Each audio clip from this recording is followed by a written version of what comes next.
जैसे जैसे पूरी धरती पर बदलाव आता है, वैसे वैसे हमारे भीतर भी नवरात्रों में 9 दिन हमें बिल्कुल खाली होना है, खाली, ताकि हम नए बन सके।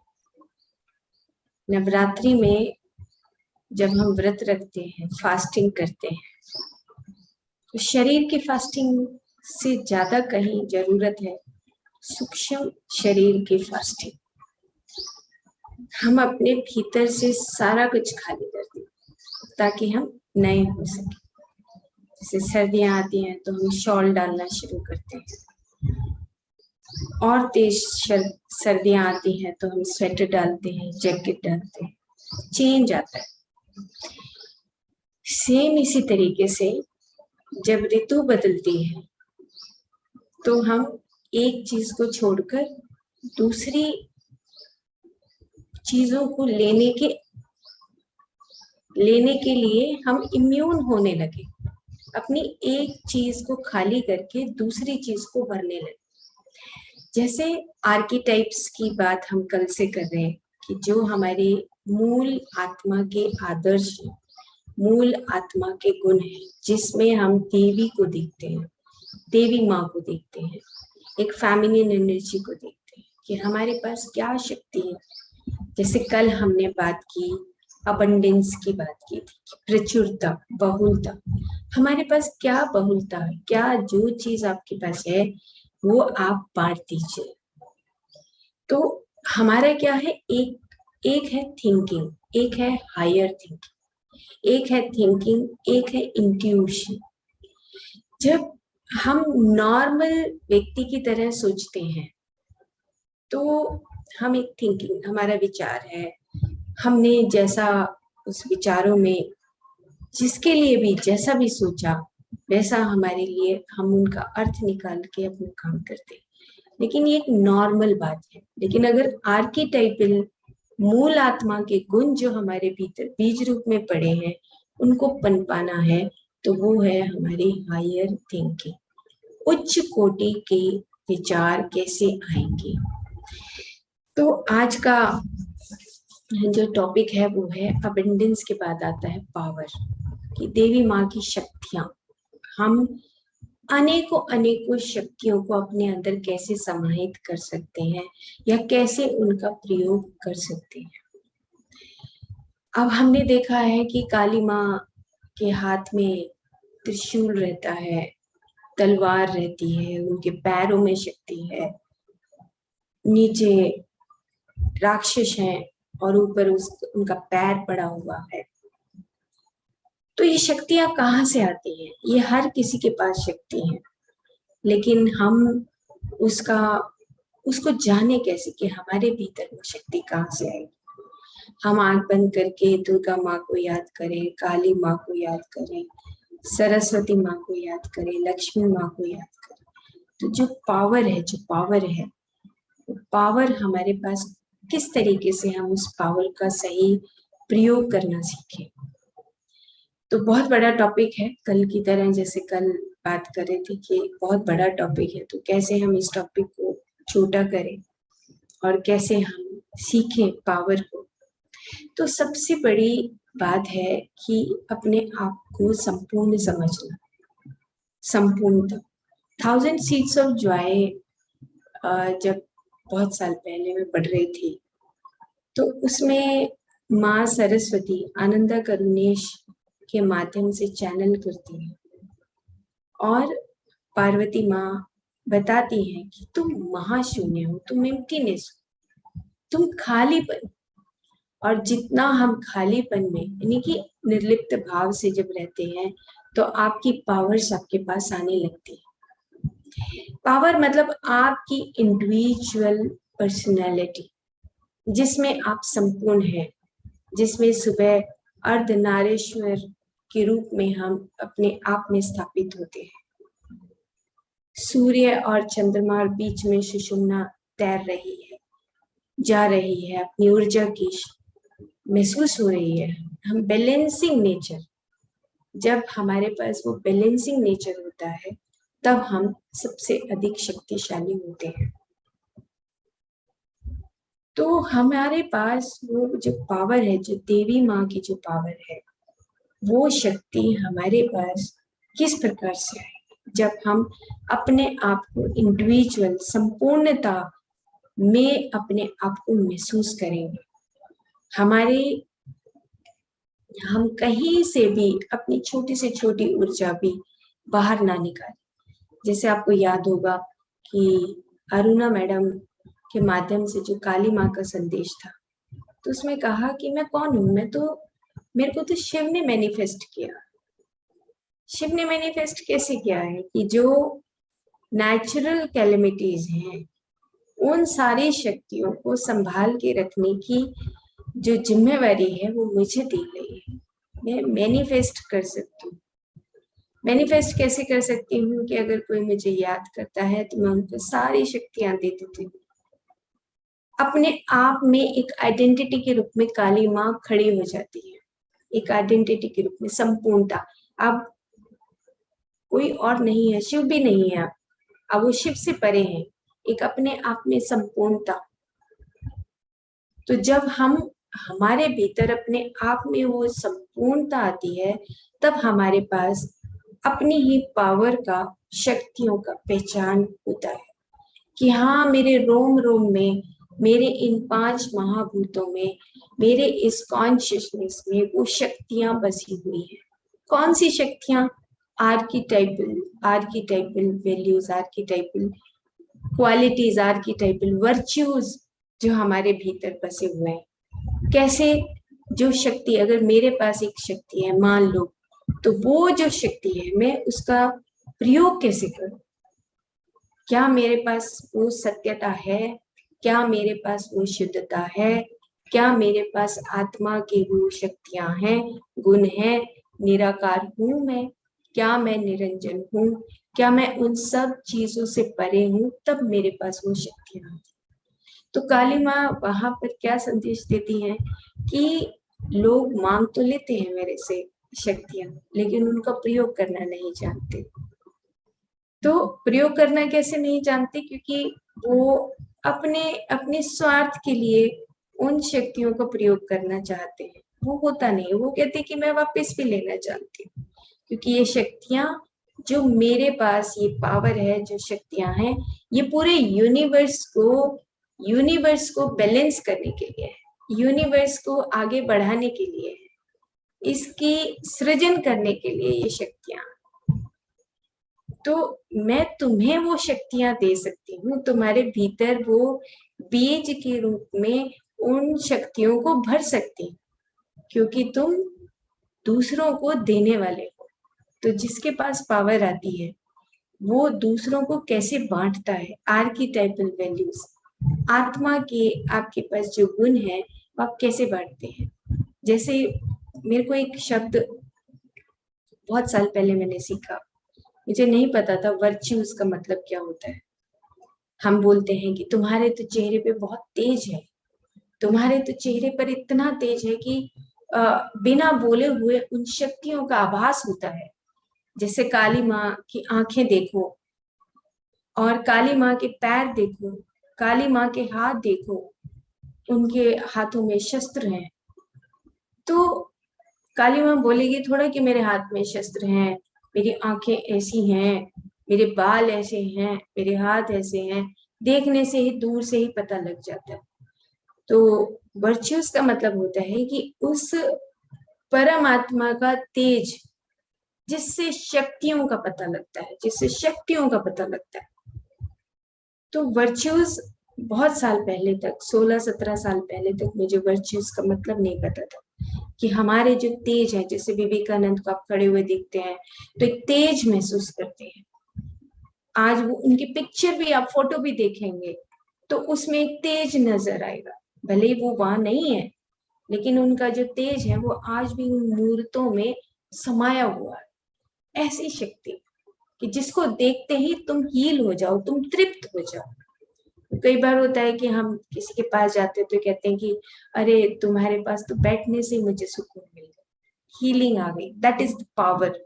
वो एक पावर है जो शुद्धता की पावर है, जिन्होंने अपना कण कण, रोम रोम मिटा दिया दूसरों के लिए, वो शक्ति हमें चाहिए।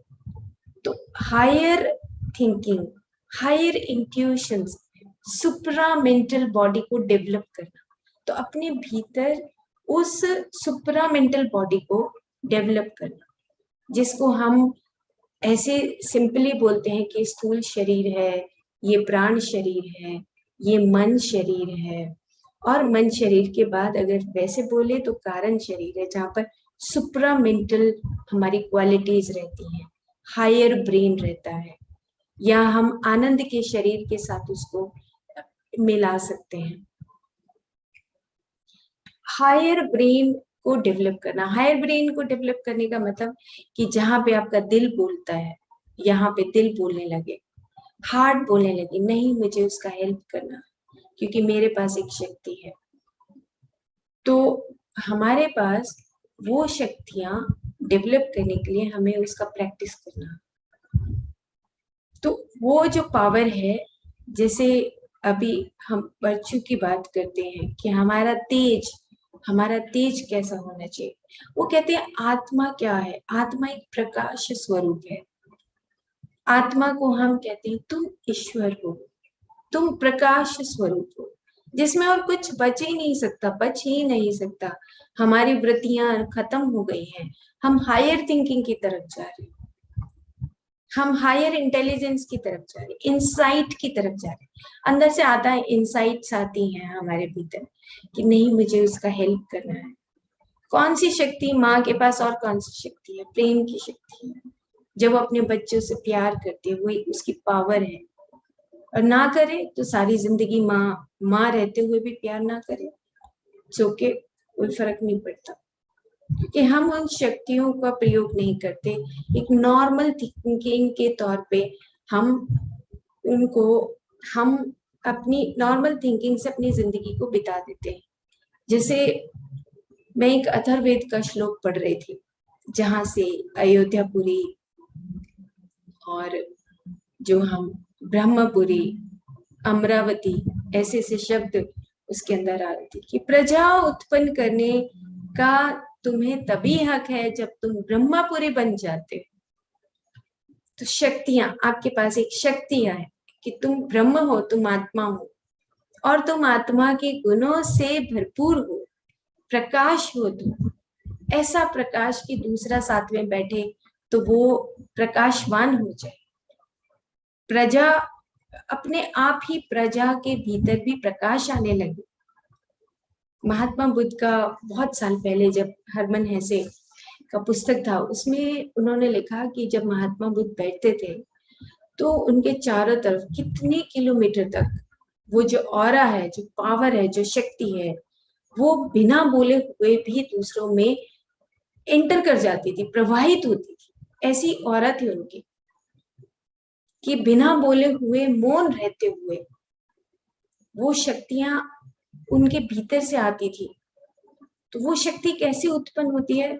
जब हम हायर थिंकिंग में रहते हैं, हायर इंटेलिजेंस में रहते हैं, हम अपनी नॉर्मल थिंकिंग से परे हो जाते हैं। और वो होता भी है अंदर से, सोल मेकिंग पर्सनैलिटी, अंदर से सोल आवाज लगाती है कि तुम ऐसे नहीं हो जैसे तुम व्यवहार कर, तुम वो हो जो मैं अंदर से, जैसे अभी भी नीता मैम ने बोला कि तुम अपने भीतर अपने आप को देखो कि तुम कौन हो। तो वो जो शक्तियां डेवलप करनी है, वो ही हमारा पावर है। अगर हम इसको साइंटिफिकली देखते हैं, तब अगर हम माँ की पूजा करते हैं, दुर्गा माँ की पूजा करते हैं, काली माँ की पूजा करते हैं, तो ये जो पूजा है ये बहुत अच्छी है।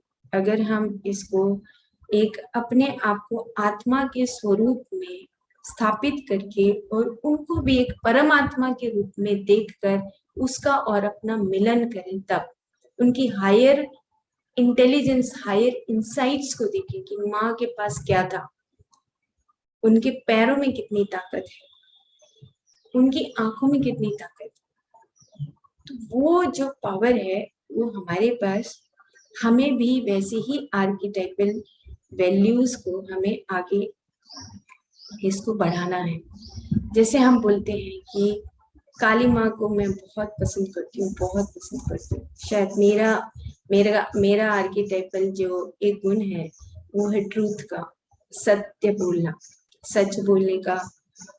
शुरू से ही, बचपन से ही मेरे को लगता है कि मैं शायद सच बोलती हूँ, इसलिए और ज्यादा लाइफ में प्रॉब्लम्स भी आती हैं, आपको फेस करना पड़ता है, चैलेंजेस आते हैं आपके पास। तो वो जो चैलेंजेस हैं पहले क्या होता था कि एक्सेप्टेंस नहीं होता था, लेकिन अब समझ आता है कि यही तो मेरी शक्ति है कि मैं सत्य की पालना करती हूँ। तो एक एक खूबसूरती आती है, आपको एक शक्ति मिलती है कि हाँ तुम सत्य बोलती हो। तो वो जो सत्य है वो एक एक ताकत है आपके पास। मूल आत्मा के गुणों में एक ये जो हमारे पास शक्तियां छुपी हुई हैं, सत्य को बोलने का, या आप बिल्कुल दूसरों को, कई बार हम देखते हैं कि बड़ी चालाकी से वो अपना काम करवा जाता है, तो अंदर से आता है कि हम तो ऐसा नहीं कर सकते। कई बार फॉलो करने का भी कोशिश करते हैं हम, लेकिन फिर भी वो अंदर से फिर से एक आवाज आती है कि तुम्हारी सादगी ही अच्छी है, तुम्हें नहीं बदलना चाहिए। अंदर से एक आवाज आती है, अगर हम उसको ना फॉलो करें और दूसरे को कुछ दिन तक फॉलो करते हैं तो हमारी भाषा, हमारा व्यवहार, सब कुछ बदल जाता है। तो वो हमारी शक्ति नहीं है। हमारी शक्ति तो हमारे अंदर, हमारे वो जो गुण है वो हमारे अंदर छुपे हुए हैं, उसी को हमें उभारना है। और हम कभी कभी दूसरों के बाहों में आके निकल जाते हैं, और फिर जब बाद में पता लगता है कि तुम खुद में कौन हो, तुम्हारे पास तो वो शक्तियां तुम्हारे पास है ही। आज की डेट में हम बोलते हैं सत्यमेव जयते, और पर सत्यमेव जयते दूसरों के चारों तरफ जब देखते हैं तो देखते हैं कि सत्यमेव जयते तो कहीं है ही नहीं, एग्जिस्टेंस ही नहीं है। हायर हायर पर्सनैलिटीज, जो डिग्निटरीज बैठे हैं, वो किस प्रकार से अपनी पावर का प्रयोग करते हैं, तो वो एक पावर अलग है। और यहाँ पर जो आत्मा का जो पावर है, आत्मा का मूल गुण है, मूल आदर्श है, जहां पर हम कल्पना करते हैं कि हम परम आत्मा के रूप में स्थापित हो जाएं, तो वो पावर किस प्रकार से आए, वो पावर हमें सीखनी है कि हम एक स्थूलता से उठकर, स्थूलता से उठे।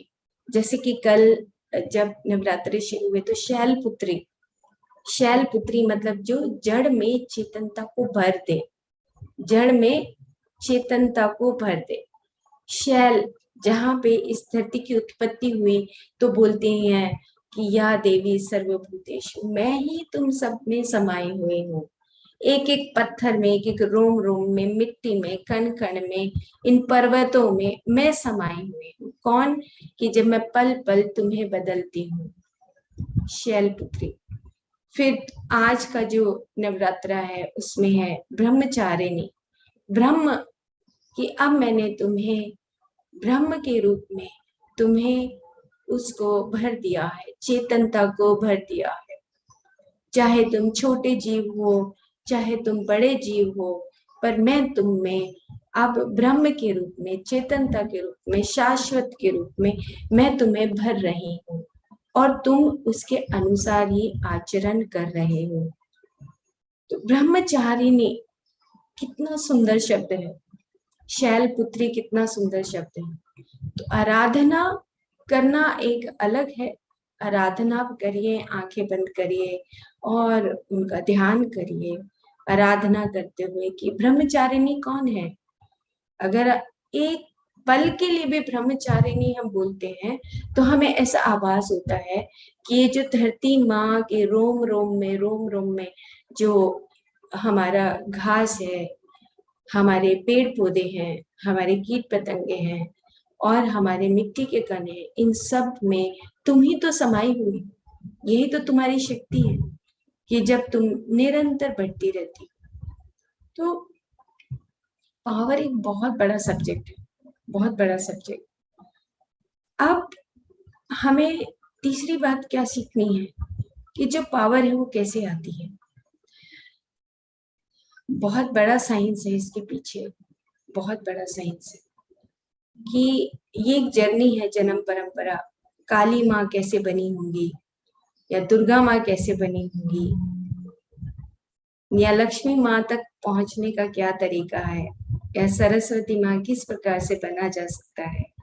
ये सीढ़ियां हैं जब हम ऊपर चढ़ते हैं, एक नॉर्मल थिंकिंग से हायर थिंकिंग की तरफ चलते हैं। ये अभ्यास है हमारा। जब तक हम अभ्यास नहीं करेंगे तब तक हमारे पास वो पावर भी नहीं आती। तो ये इसके पीछे साइंस क्या है? इसके पीछे साइंस है द रिलेशनशिप। जैसे कल हम बात कर रहे थे कि डायकोटोमी, कि द्वंद, दो चीजों में हम हमेशा रहते हैं, द्वंद में रहते हैं, ये करें या वो करें। तो डायकोटोमी में है कि आपका पॉजिटिव और नेगेटिव एस्पेक्ट, हम किस प्रकार से अपनी जिंदगी को देखते हैं, और कैसे कैसे हम अपने उस नेगेटिव एस्पेक्ट को छोड़ते छोड़ते छोड़ते छोड़ते पॉजिटिव में चले जाते हैं, जहां पर हम प्रकाश के स्वरूप में स्थापित होने लगते हैं, अमरता की ओर जाने लगते हैं। प्रकाश, अंधकार को छोड़ा प्रकाश में चले गए, मृत्यु को छोड़ा अमरता की तरफ चले गए, अमरावती बन गए। एक श्लोक में पढ़ रही थी ऐसे ही, अथर्ववेद का ही। वो ये कहते हैं कि जब माता पिता अपनी संतान को जन्म देते हैं तो हम कहते हैं कि तो शरीर तो मिट जाता है। उसमें लिखा कि शरीर भी, जो शरीर है वो भी शाश्वत है। तो वो कहते हैं कि कैसे? तो वो कहते हैं कि जब माता पिता अपने उस खून के कतरे से अपने बच्चों को जन्म देते हैं तो वो जो खून का कतरा है उन बच्चों के माध्यम से वो जिंदा रहता है, जिसके अंदर वो ब्रह्म वास करता है।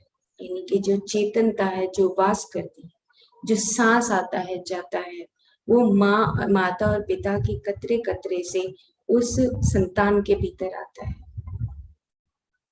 तो कहते हैं कि तुम ऐसा मत सोचो कि ये जो शरीर है ये शाश्वत नहीं है, ये भी शाश्वत है। अथर्ववेद के अंदर एक इस तरह का मैंने ये श्लोक जब पढ़ रही थी तो रोम रोम रोम रोम ऐसे खिल उठता है कि हम कौन सी बातों में उलझ गए थे, कहाँ पर हम चले गए थे कि हम एक नॉर्मल थिंकिंग के माध्यम से ही अपनी जिंदगी को बिता रहे थे। लेकिन जैसे जैसे हमारे पास वो आत्मा का ज्ञान आने लगता है तब हमें पता लगता है कि ये जो विज्ञान है, ये विज्ञान हमें हमारी ही उस जीव आत्मा से हमें परम आत्मा की तरफ कैसे लेके जाता है, किस प्रकार से हमें अपनी शक्तियों का आभास होता है।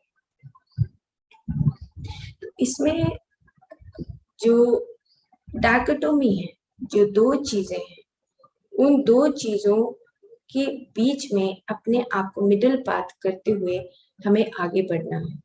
यही हमारी शक्ति है। कई बार होता है कि हम जब उदास हो जाते हैं तो सोचते हैं चलो जी बस यहाँ से तो घर छोड़ के ही चले जाए। नहीं, ये हम अपनी पावर को लूज कर रहे हैं। और कई बार हम सोचते हैं कि हम अपने ऑफिस के अपने घर के कामों में इतने व्यस्त हो जाते हैं कि नॉर्मल थिंकिंग में ही अपने जीवन को व्यतीत कर देते हैं। बस खाना पीना सफाई ये वो जो रोजमर्रा की जिंदगी के जो काम है बस हम उन्हीं को करते हैं, और दूसरे कामों को, अपने जो हायर इंटेलिजेंस के जो काम है वो भूल जाते हैं। तो वो कहते हैं कि एज अबव सो बिलो, जैसे तुम नीचे हो और ऊपर हो, इन दोनों के समन्वय को स्थापित करना ही तुम्हारी शक्ति है। इन दोनों के समन्वय को स्थापित कर तुम्हारी शक्ति है।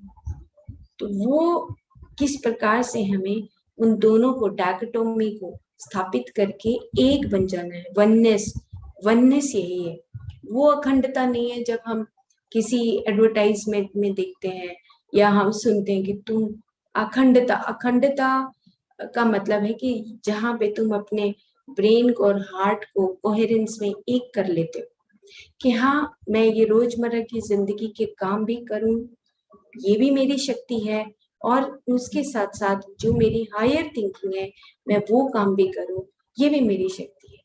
इन दोनों चीजों का समन्वय स्थापित करना, भागना नहीं जिंदगी से कि हम जिंदगी से भाग के सोचे कि संन्यास ले लेंगे।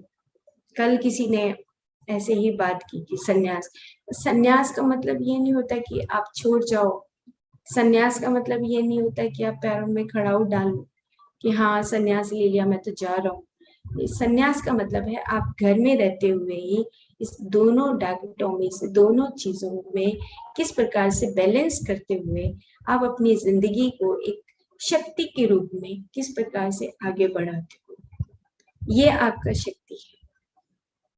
तो अब कई बार होता है कि हम उदाहरण के तौर पे जब बच्चा जन्म लेता है, मैं हर पेशेंट को यही बोलती हूँ, जब अब आज जैसे फ्राइडे है, आज ऑफिस लगेगा तो आज पेशेंट को भी देखेंगे, तो मैं एक जरूर से जरूर बोलती हूँ कि जब तुमने जन्म लिया था तो देखो तुम्हारे माता पिता चिंतित थे कि इस बच्चे की आंखें तो ठीक है ना, इस बच्चे को सुनाई तो ठीक देता है ना, थोड़ी देर के बाद पता लगेगा अच्छा बोलेगा या नहीं बोलेगा। उसको माता पिता को टेंशन होती कि हाँ ये बोलने वाला है, हाँ ठीक है, हाथ पैर हिला रहे हैं नहीं हिला रहे। तो शक्तियां तो हमारे पास हैं, वो शक्तियां तो हमें बचपन से दी गई हैं।